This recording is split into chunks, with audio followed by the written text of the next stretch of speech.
ഗീഞ്ഞാൻ്റെ വീട്ടിൽ നിന്ന് കൊണ്ടുവന്ന കുറച്ച് പൊറോട്ടയും ചിക്കനും ഒക്കെ ചൂടാക്കി അടിക്കാം കേട്ടാ.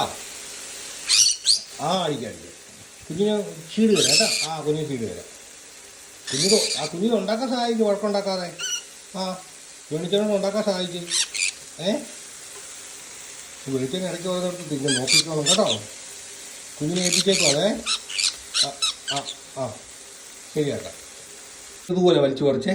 എന്നിട്ട് എല്ലാവരും പറയും ഞാൻ നിൻ്റെ തോല് പറിച്ച് കളയുവാണ്, പറക്കാതിരിക്കുക. ഒരു കുത്തു വെച്ചാന്ന് പറഞ്ഞു തോല് പറിച്ചാൽ. ഈ സൈഡിലെ തൂവലല്ലേ മുട്ടു കുഞ്ഞാ? ആ സൈഡിലെ തൂവലല്ലേ? മേടിക്കടി കേട്ടോ. വിട്ടുകൂടെ പോയി. എൻ്റെ പൊന്നെ കളി കടിക്കുന്ന നോക്കണം, എൻ്റെ ചെവിയെ കടിക്കരുത് കേട്ടാ. കുഞ്ഞൊരു കയറി താമസത്തിനും പോയി. രാവിലെ തൊട്ട് ഊക്കിറ്റി ഉറക്കമാണല്ലോ. 2 മിനിറ്റ് കിട്ടി കഴിഞ്ഞാൽ അപ്പം വരും ഉറങ്ങാൻ. കുഞ്ഞുറങ്ങിക്കോ, ഞാൻ കുറച്ചുകൂടെ പിടിപ്പിക്കാം. ഉറങ്ങിക്കോ. നീ അവിടേക്ക് പോയിട്ട് ഉറക്കം ശരിയായി കാണിയല്ലോ ചിലപ്പോൾ. അയ്യോ നീ ഭയങ്കര ഒങ്ങിച്ചു തലേന്ന് തിരിച്ചു.